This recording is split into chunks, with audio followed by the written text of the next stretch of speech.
tugiye gusangira ijambo ry'Imana. Imana yampaye ngo tuganire riri mu Kuva, ni igice cya 33 umurongo wa 17.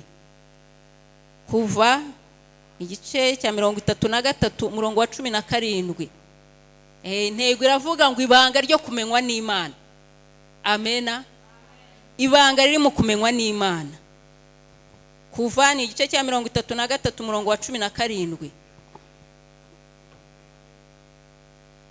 Ijambo ry'Imana riravuga ngo Uwiteka abwira Mose ati, n'icyo uvuze cyo icyo ndagikora, kuko wangireho umugisha nkakumenya izina. Amen. Amena. Ngo Uwiteka abwira Mose ati, n'icyo uvuze icyo ndagikora, kuko wangireho umugisha nkakumenya izina. Amen. Aya ni amagambo Uwiteka yabwiye Mose. Mose ni umugabo wahamagawe mu gihe gikomeye, ahamagarirwa kwambutsa ubwoko bw'Imana ngo abukure mu bunyage, abukure mu bucakara, abukure muri Egiputa aho bakoraga imirimo y'agahato, ngo abujyane mu gihugu cy'isezerano ari cyo Kanani. Ariko Imana ishima kubacisha mu butayu. Nagira ngo ubwire ngo ntago Imana izaguha ibisubizo, ntago izakugeza mu masezerano itabanje kugucisha mu butayu. Ntago Imana izakujyana aho yakugeneye kugera utabanje guca mu nzira z'ibizigo, mu nzira z'imibabaro. Niko yabipanze. Ibyo yakoreye Abayisiraheli natwe izabidukorera, cyane cyane ko twitirirwa iryo zina.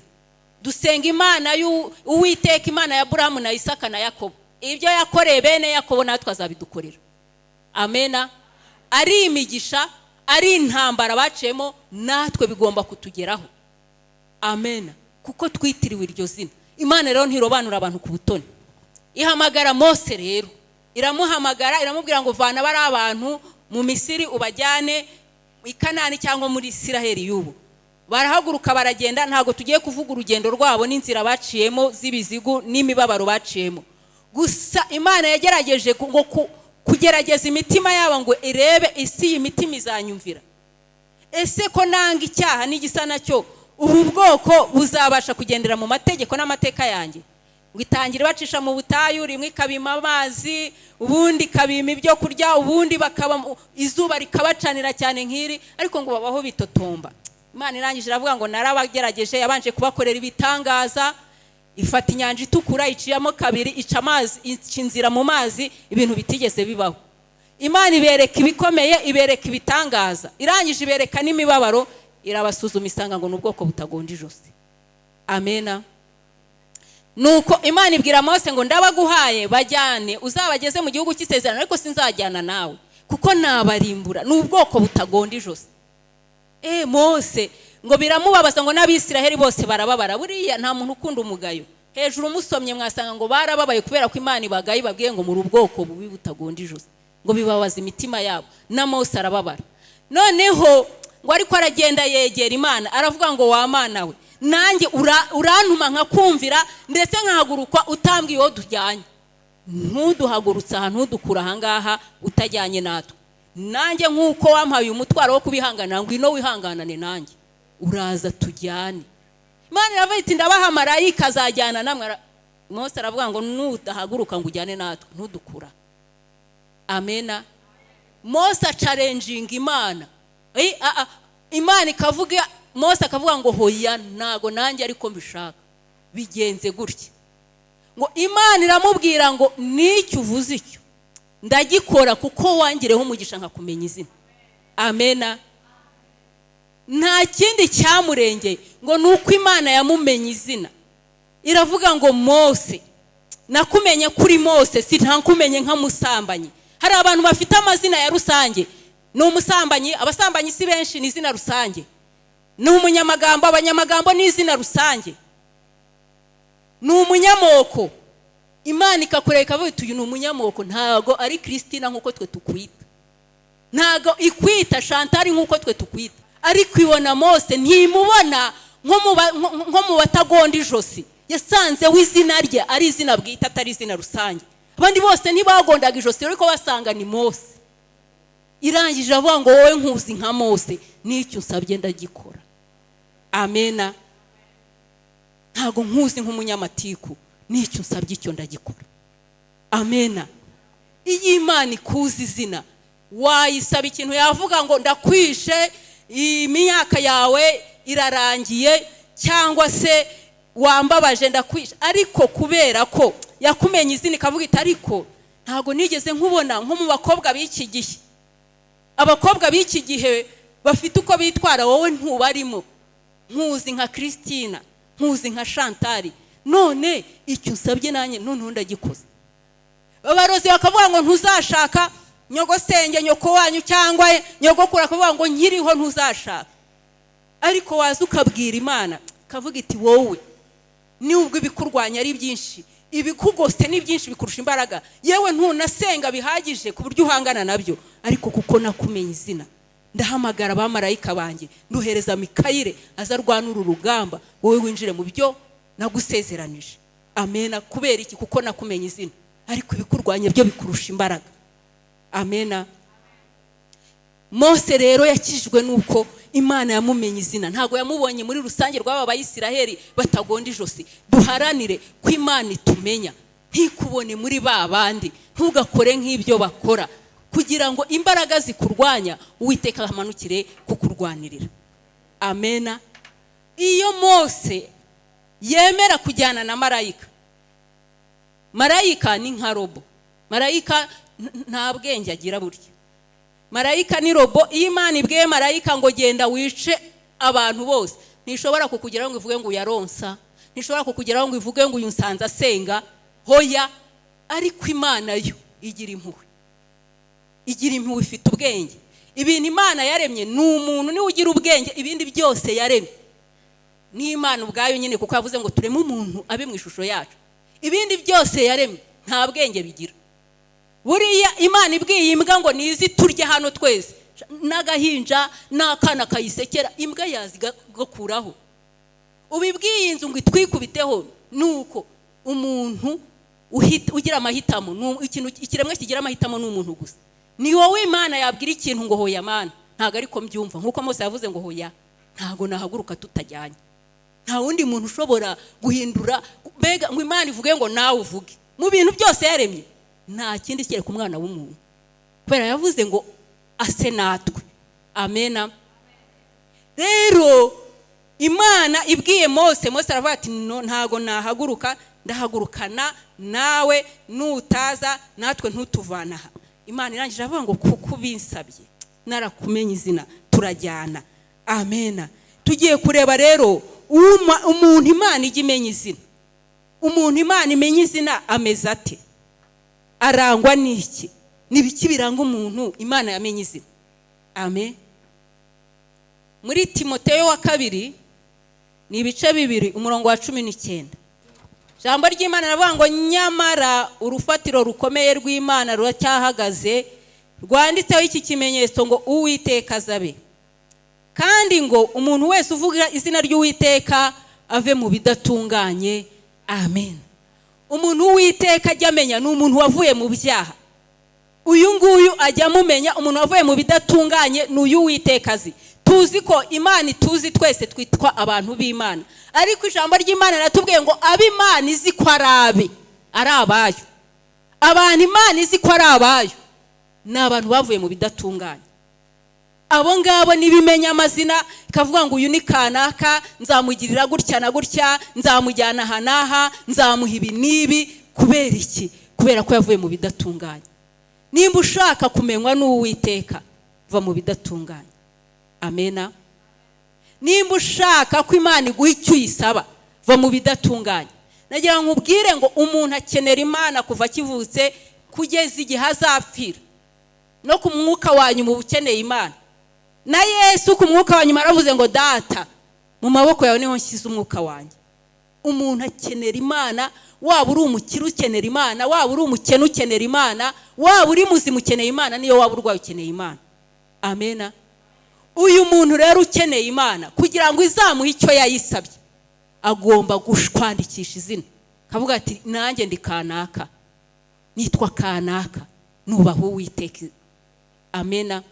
Uyu muntu Uwiteka rero wivuga akakumenya, akavuga ngo uyu muntu yansabye yasenze ndamubona, n'umuntu wavuye mu bidatunganye. uyu nguyu Uwiteka aramuzi, ngo yamwanditse ahantu ku gikuta. Imana yubura amaso ikavuga ngo dore kanaka na kanaka na kanaka na kanaka bansenze, uyu munsi yagiye mu mujyi ndamurinda, ari mu ntambara, abarozi bamuhagurukiye, reka murinde. Kubera iki? Dore uri ku gikutana, Imana ihora kureba. Hari urufatiro ngo rukomeye rutanyeganyega, Imana ihora kurebaho. Nayo rero ikikora itanga ingabo nyinshi zigapfa ku bwawe. Amena. Uyu muntu data yamenye izina, amushyiraho uburinzi, ngo ijisho rye rihora kuri we, ngo n'amatwi ye y'Uwiteka ari kucyo asaba. Amen. Nimba rero hari icyo ujya usaba Uwiteka, amatwi y'Uwiteka azakubangukira kukumva igihe uzaba waravuye mu bidatunganye.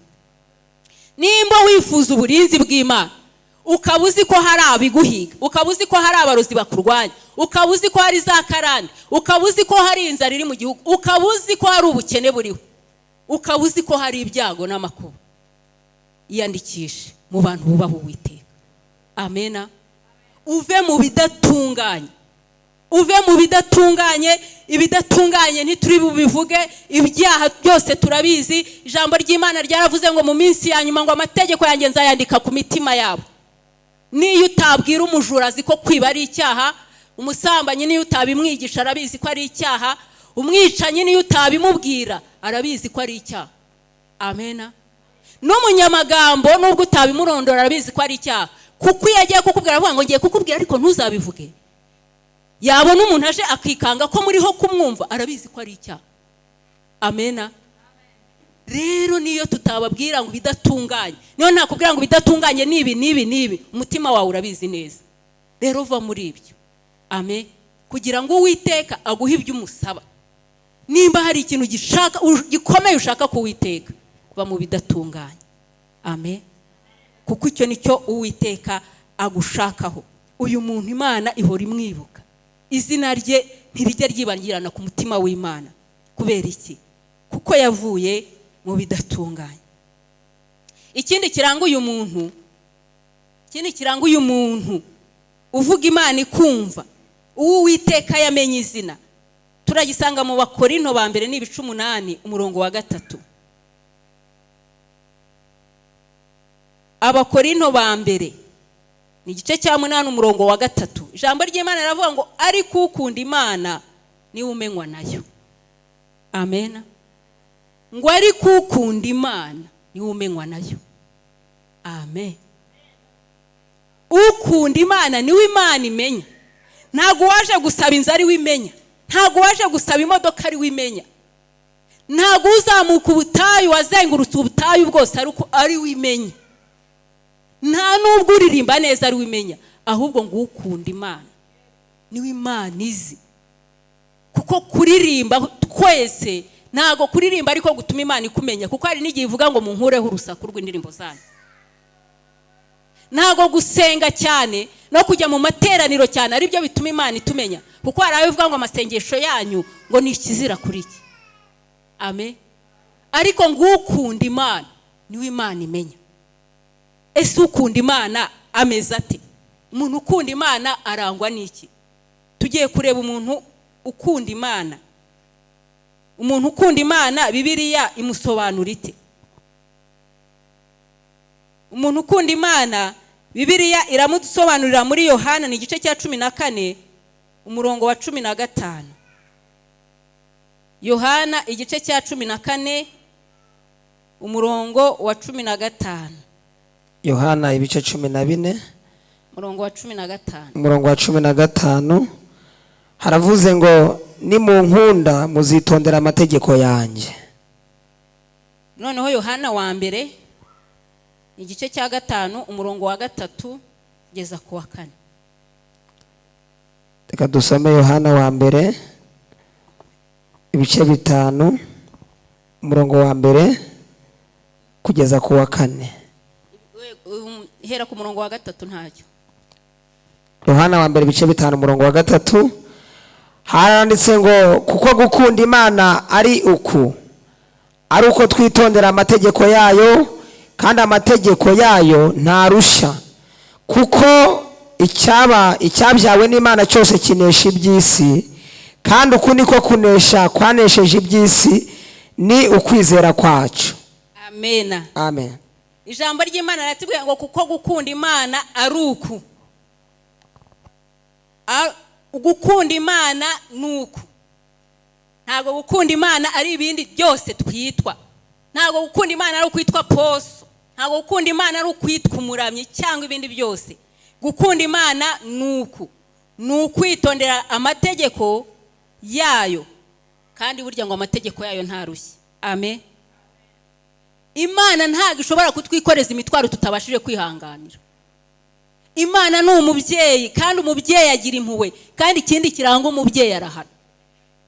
Rero kuko azi ko ari umucamanza utabera ntago ari kutwikoreza ibintu bizadutsinda.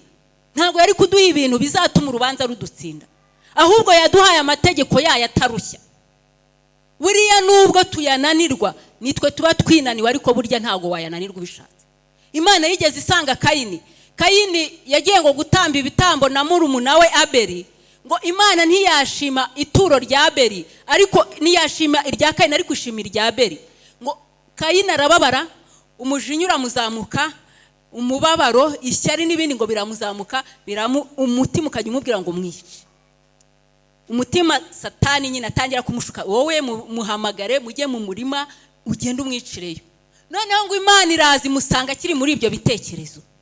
Irangije iraza iramubwira ngo Kayini, mbese nukora ibyiza wowe ntuzemerwa? Ngo Imana irangije iramubwira ngo dore mugire inama, ibyaha biritugatuga ku mutima, ku muryango w'umutima wawe, ariko burya niwe wo kubitegeka. Iki cyaha cyakunaniye niwe wo kugitegeka. Amena. Ntago amategeko y'Imana arushya. Amategeko y'Imana uzi impamvu ataturushya. Imana yaduhaye mwuka wera nk'umufasha. Mwuka wera Imana yaramuduhaye ngo azadufashe kuko arabizi ko Adamu yarahatsindiwe na Eva.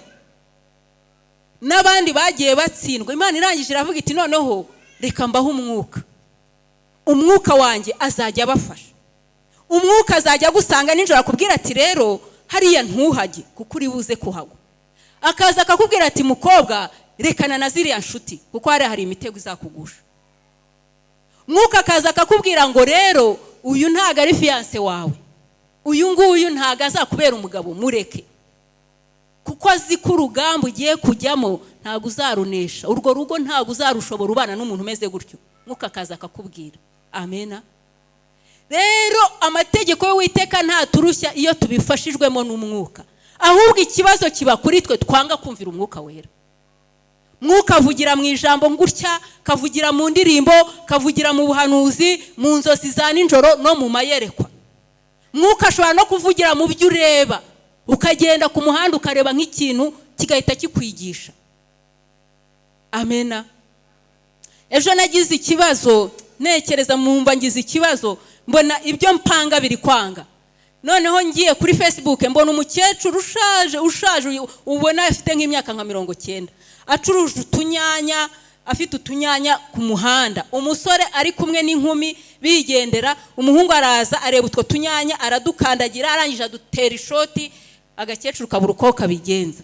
Noneho ahita haza undi mugabo araza afata mukecuru aramubwira ihangane komera, ahita agenda amukorera akayetajeri, amukorera akantu anatwikiriye inyanya ze, amukorera akantu k'akaduka arakamuzanira. Ijwi rirambwira ngo Imana iteze ikibazo kugira ngo ikemure ikintu. Amena.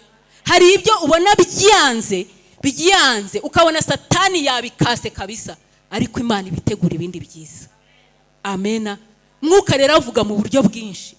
Nubwo abakuganirije akubwiye humura wivuza induru. Amen.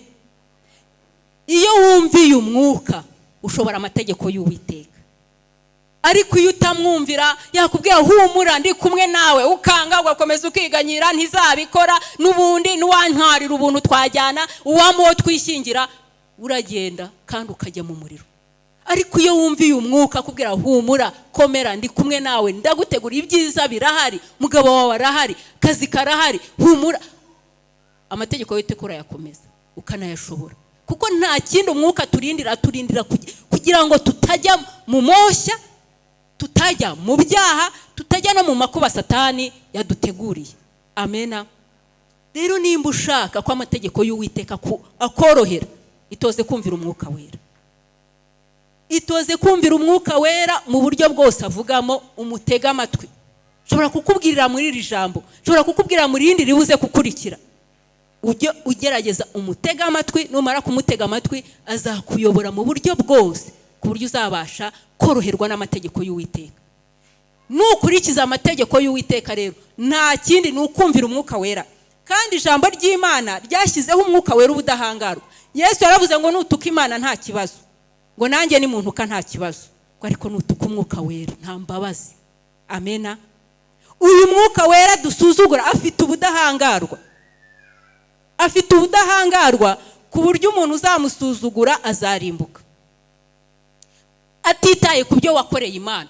Kuko Yesu yarabivuze ngo hari abantu ngo bazajya ibumoso bwanjye, ngo nibarangiza bavuge ngo twahanuraga mu izina ryawe, twakoraga mu bitangaza mu izina ryawe, ngo sinigeze kubamenya. Bazize iki? Banze kumvira umwuka wera. Ntago ibitangaza byose ari uko Uwiteka bidutumye. Ntago Yesu yakijije abantu bose bari mu isi barwaye, ntago yazuye bose. Hoya, ntago impano ufite ugomba kuyikoresha uko ushaka, ugomba no kuyoborwa n'umwuka. Nimba umwuka akubwiye ngo jya gusengera, ugenda umusengere. Nimba akubwiye ngo wijyayo, wijyayo. Nimba akubwiye ngo izo mpano wizakira, wizakira. Amena. Nimba akubwiye ngo aha hantu ntuharye, wiharya. Nubwo waba ushonje yo kukwica, wibirya. Vuga mbwira mwuka wera azafata inda yawe, iyo nzara ayikarume. Umuntu wumvira umwuka wera niwe uzajya mu ijuru. Uyu muntu wumvira umwuka wera niwe ushobora amategeko y'Uwiteka. Uyu nguyu rero niwe usaba Imana ikumva, niwe uvuga ngo niwe Imana ibwira ngo nicyo nacyo usabye ndakiguhaye kubera kuranyumvira. Amena. Dukwiye kwitondera amategeko y'Uwiteka Imana rero. Nimba hari ayo utakurikizaga yanditse mu mutima wawe urayazi, noneho n'uburyo bwo kumvira umwuka wera nabyo ubishyire mu bikorwa, uzakundwa n'Uwiteka Imana. Amena. Undi muntu ukunda Imana, turebere muri Yohani wa mbere ni ibice 2 umurongo wa 15.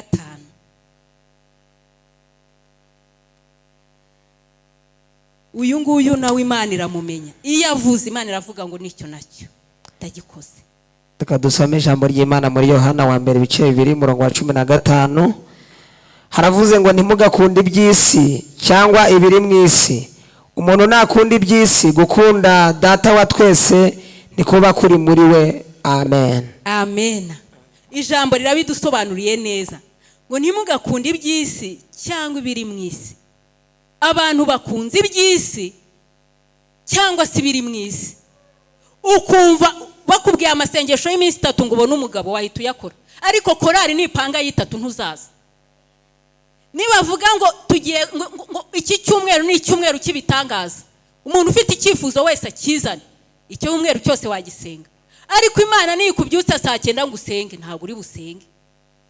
Ariko kuko ushaka imodoka, kuko ushaka inzu, kuko ushaka umugabo cyangwa umugore, kuko ushaka amafaranga, ayo masengesho urayasenga niyo yaba ari iminsi 7 wayiyahuramo.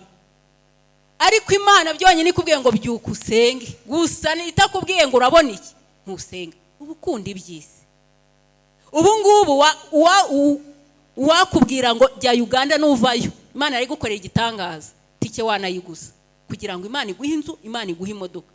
Ariko bakubwiye ngo genda usenge iminsi 3, Imana iguhe imbaraga zo kunesha icyaha, ukaba ngo bazansengere ngo nawe Imana urabizi niwe watumye mvukira muri zira karande, ubwo nawe uzadiringe nabyo. Ariko Imana ikubwiye ngo iminsi 3 mwese nkabaha imodoka. Umva, twayasenga, unanirwa yashaka mugenzi we bakajya ahantu akajya muha imbaraga, kubera ko Imana ivuze ngo twese iraduha imodoka. Kubera iki? Abantu bakunze iby'isi.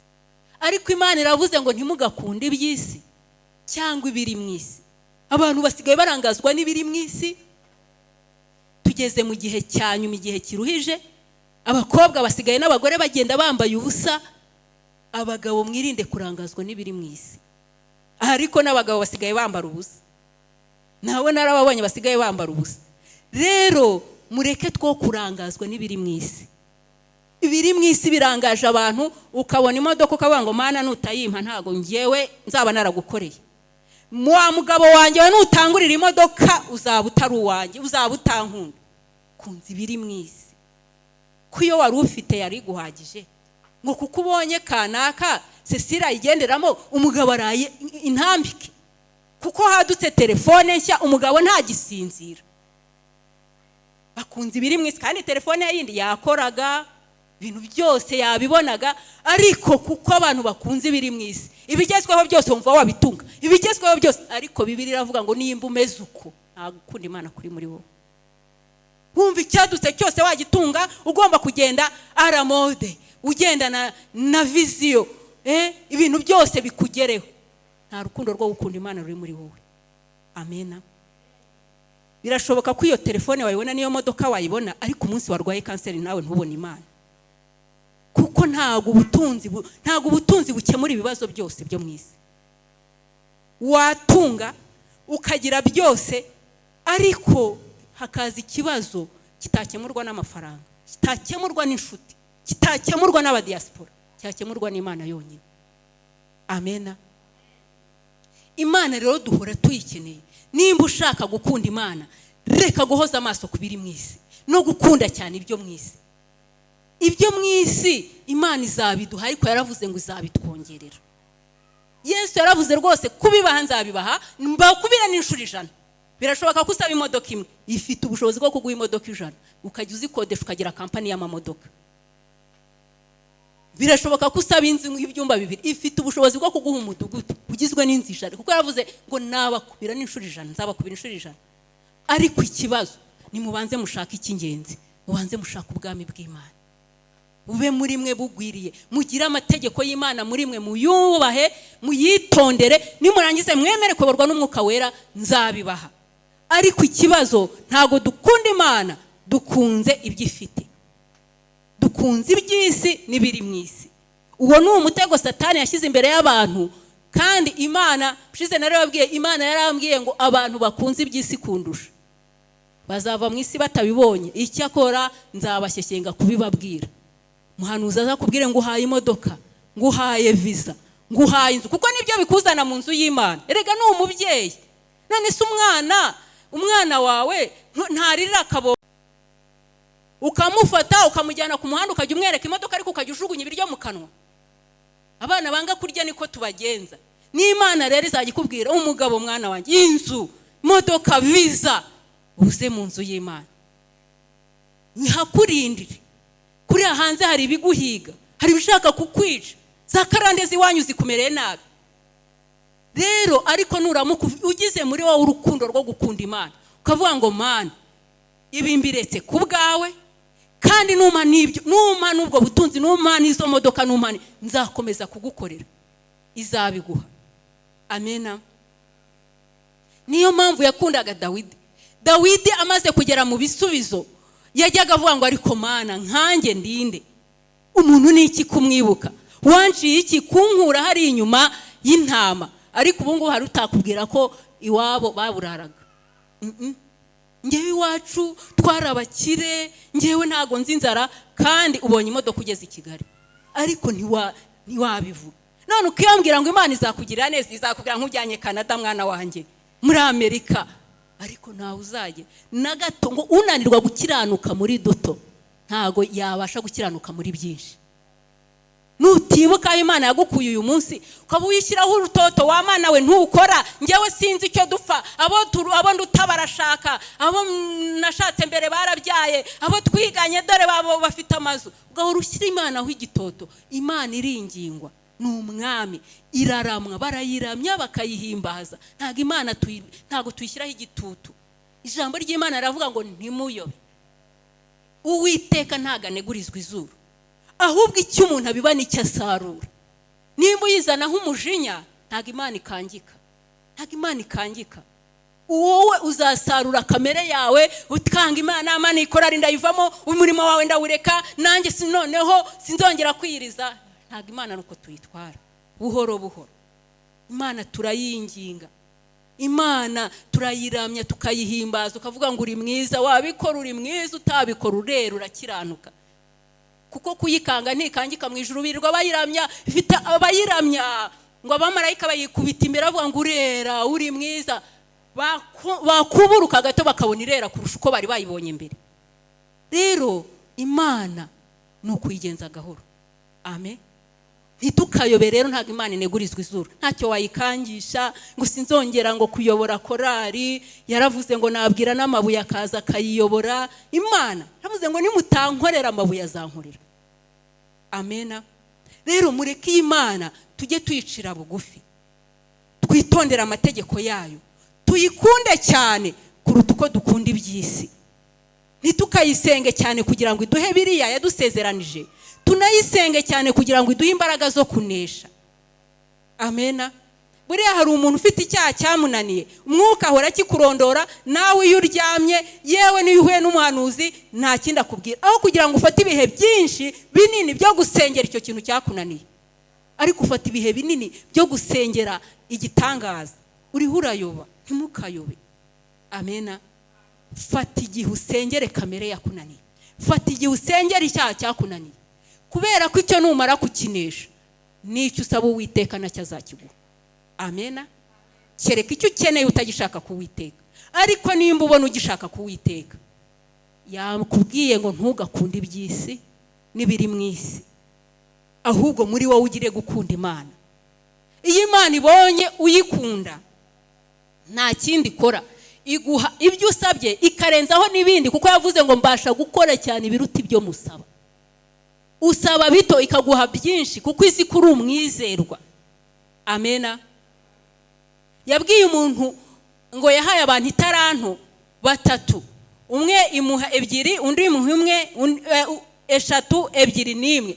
Ngo abo ngabo bafite iziri hejuru ngo baragenda ngo barazigenza ngo barazicuruza, baragenda itaranto zabo cyangwa impano zabo barazikoresha kubwiriza kwabo, babwiriza benshi, barihana, kuririmba, bazanira abantu kuri Kristo, amafaranga yabo barayafashisha abakene, batanga amaturo. Ngo Imana yabahaye barazikoresha cyane. Ngo habundi ngo aravuga ngo ubwo se ngo wa gatatu ngo afata impano Imana yamuhaye, ngo arabifata ngo ajya kubitaba, ngo abwira Imana, ngo Imana imajije kuki izi mpano naguhaye utazikoresheje ngo ugire umusaruro unzanira? Ko naguhaye, yego naguhaye ijwi gusa, ntago naguhaye guhanura, ntago naguhaye kubwiriza, ariko naguhaye kuririmba. Kuki utaririmbye ngo abantu bihane? Kuki utaririmbye kugira ngo abantu basubizwemo imbaraga? Ngo narabifashe ngo uwo muntu yaravuze ngo ngewe ngo namenye ko nguri umugabo w'umunyamwaga, ngo usarura aho utabibye. Ngewe nagusabye umugabo wampaye kuririmba, se hari ibyo nagusabye? Ngewe nanze kujya muri korari baramvuga. Ngewe navuye mu bahanuzi, abahanuzi baravugwa, ikindi abahanuzi barahanura ntibagire n'ituro babaha, nabivuyemo. Ngo Imana irangije ngo irabimwambura, ngo ibiha babandi. Jambo ry'Imana aravuga ngo ufite azongererwa, ariko udafite n'icyo yibwiraga ko afite azacyambura. Amena. Iyi Mana yacu rero ntikina. Iyi Mana tuyibona gutya, twebwe ntituyitinya kuko tutabona ikora ku mugaragaro. Ku Bayisiraheli ho yakoraga ku mugaragaro, amaso ku maso, ariko twebwe uyu munsi, twebwe Imana ikorera mu buryo bw'umwuka. Amen. Abayisiraheli bari bafitanye n'Imana isezerano mu buryo bw'amaraso. N'amaraso bari bafite n'ikimenyetso Imana yabashyizeho cyo gukebwa cyangwa gusiramurwa nk'ikimenyetso. Amena. Kibahuza n'Imana. Ariko twebwe uyu munsi ikiduhuza n'Imana ni ukwizera. Kwizera ni ibintu bidafatika. Kwizera ni ibintu bidafatika, ni ibintu biri mu mwuka. Natwe rero ibyacu bipfira mu mwuka ugira ngo nta cyapfuye. Ukaboti korari nshaka nzayangendera igihe nshakiye, sibo bamvuga se, ariko ntumenye ko hari ibintu wishe, ejo bundi uzabikenera Imana ivuge ngo sinigeze kukumenya. Ngo Mana mfamaze imyaka 5 muri korari, wita ariko mbonyemo ukwezi kumwe. Ubundi warakererwaga, ubundi wazaga witotomba. Ibintu byacu bikirira mu mwuka cyangwa bigafira mu mwuka. Amena. Rero ntuzagira ngo Imana ntihana kuko ubutaka butasamye ngo bukumire nkuko bwagenzaga Abayisiraheli. Ntuzagire ngo ntikora, irakora ariko igakorera mu mwuka. None igihe kimwe ikabishyira ku karubanda. Ubu ngubu hari ibyacu biri gukirira mu mwuka kuko twicaye aha, ejo bundi ukabona wasubijwe. Amena. Ubu mu mwuka hari ibintu biba biri gukoreka.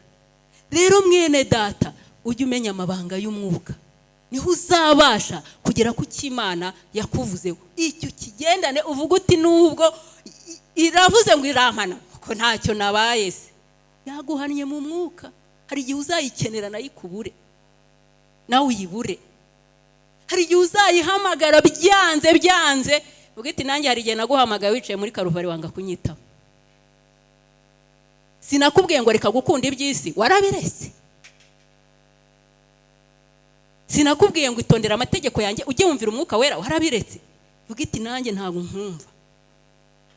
Abanyamasengesho bahe ab'Icyangugu abagifite amavuta baze barambika ibiganza n'intoki n'iki n'amaguru byange bijye birara bikuniga bikujwigirize koko. Buhamagara umushumba byange. Hari igihe nawe wanze kumvira Imana nawe yanze kukumva. Amena. Rero ntitukayobe. Imana ntinegurizwa izuru. Icyo umuntu abiba nicyo azasarura. Amena. Mureke rero tureke gukunda iby'isi n'ibiri mu isi ngo bidutwara ubwenge. Urarutekereza umukobwa cyangwa umugore w'abandi wabonye, fata ijambo ushaka YouTube ijambo rikwigisha, ufate Bibiliya usome, uhangane n'ibyo bitekerezo by'isi, urebe ko wanesha. Wicuma iminsi ubone ko Imana yakugeze ku byagusezeranije. Amena. Rega turi abasirikare twahamagariwe guhangana no kurwana. Ntago turi abantu yaravuze ngo nitwe Uwiteka Imana Nyiringabo. Rero ingabo ni iki? N'abasirikare. N'Uwiteka Imana Nyirabasirikare. Nimba uramye Uwiteka ugasenga izina ry'Uwiteka ukavuga ngo Uwiteka Imana ya Abrahamu na Isaka na Yakobo je bugufi imbere yawe, Mana ya Isiraheli, ujye uhita umenya kuri umusirikare wamaze kuyaturiraho kuri umusirikare.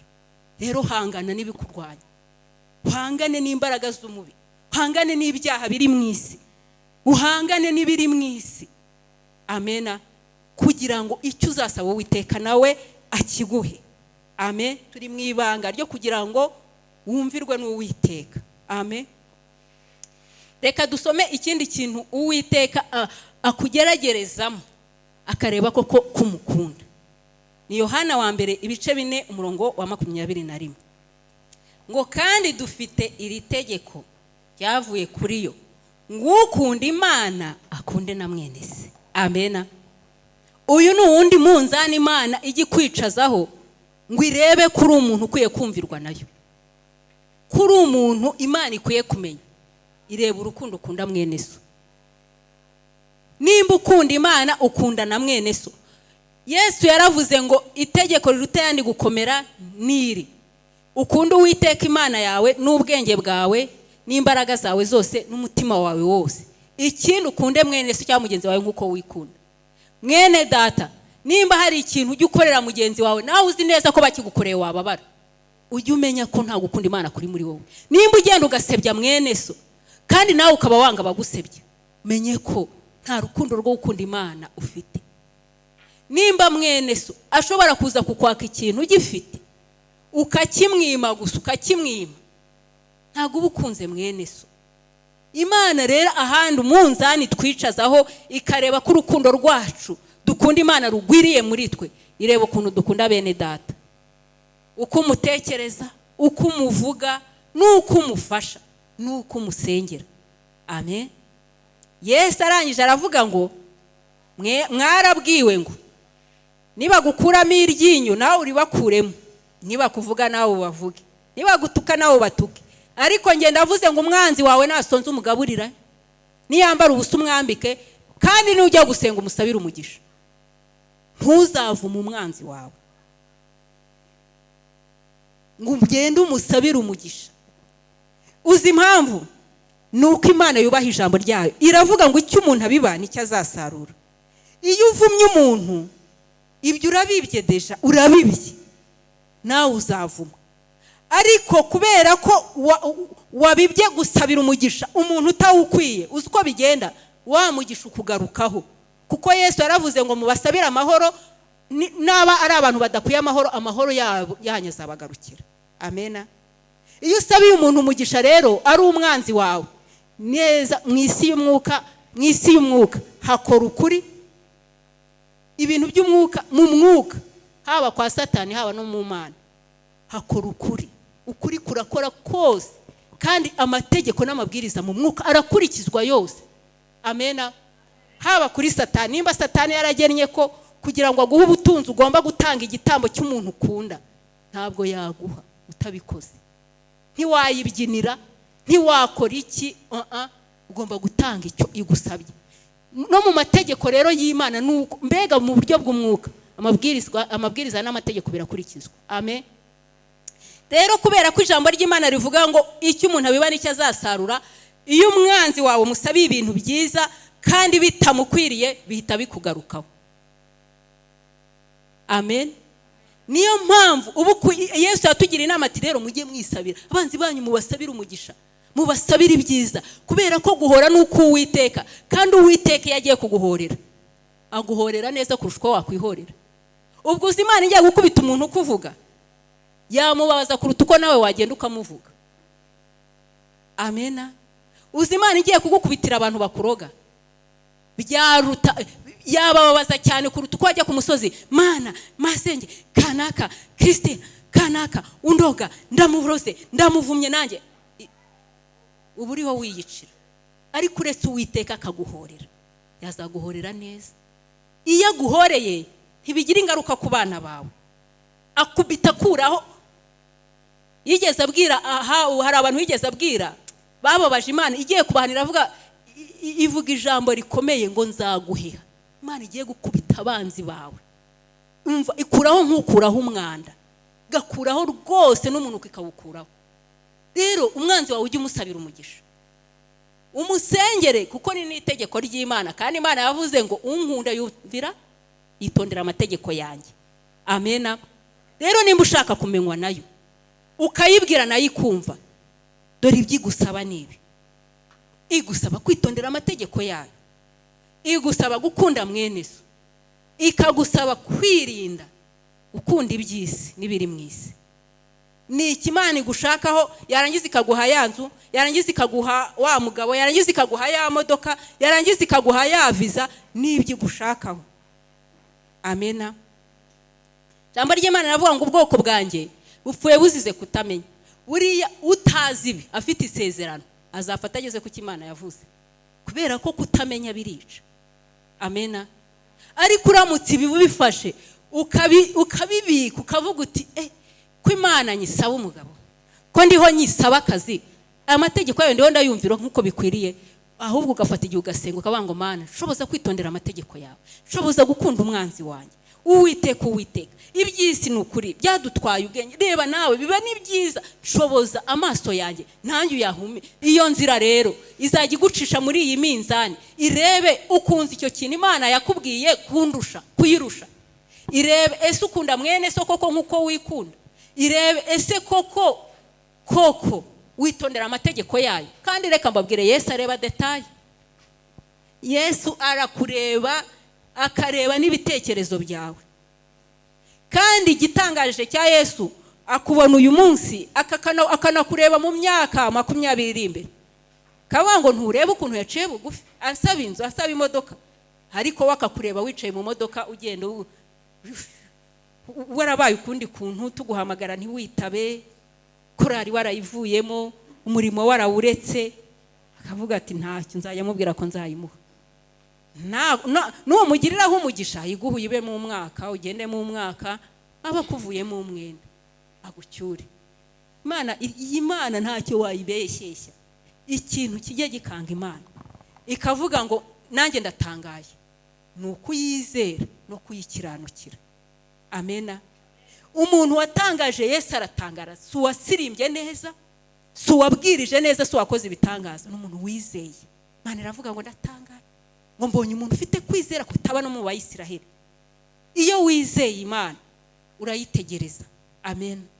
Ntago wicira inzira. Ikindi urayikiranukira, ngo mbonye Imana we, ngo mbonye umuntu ufite umutima nishimira. Ibyo bintu Imana birayitangaza ikavuga ngo kuko ufite umutima nishimira, ndagukura inyuma y'intama, ndakugira umwami wa Isiraheli. Kandi sinkugira umwami wa Isiraheli, nzakugira umwami w'isi yose. Si umva izina ryawe ntago zizibagirana mu isi, kubera ko ufite umutima meze nkuko nishimira. Ifata Dawidi akana bataye. Amena. Ariko umutima wako ahantu bazavuga Yesu, Dawidi aravuga. Amena. Rero nimba ushaka ko nicyo nacyo usaba Imana ikiguha, gerageza ugira umutima witondera amategeko y'Imana. Gira umutima ukunda bene so memu n'abanzi bawe. gira umutima udakunda iby'isi cyane. Tugiye gusenga. Muri ibyo byose nimba ntacyo ubura, Imana ishimwe, ariko nawe uhagaze wirinde utagwa. Noneho kandi nimba utabifite, bisaba Imana kugira ngo n'icyo uyisaba nacyo ikiguhe. Urera kandi urakiranuka, gira neza, uri mwiza kandi urebereye mwiza bagutegereje n'ubugingo bw'abagushaka. Uri Imana idufiteho umugambi mwiza, ufite ibyo dukeneye byose, ufite amazu yacu, ufite amamodoka yacu, ufite ubutunzi bwacu, ibyo byose biri mu maboko yawe. Ariko Uwiteka hari icyo udushakaho.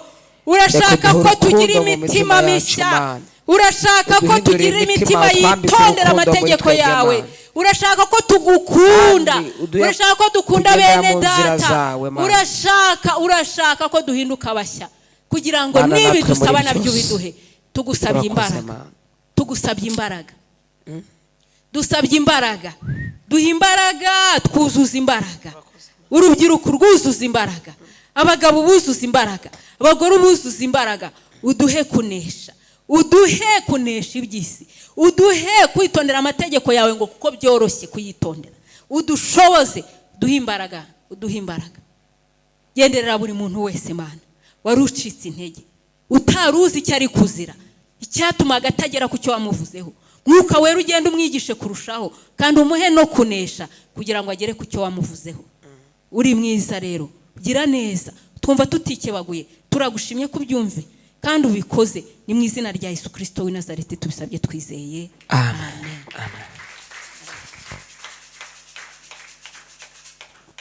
Amen.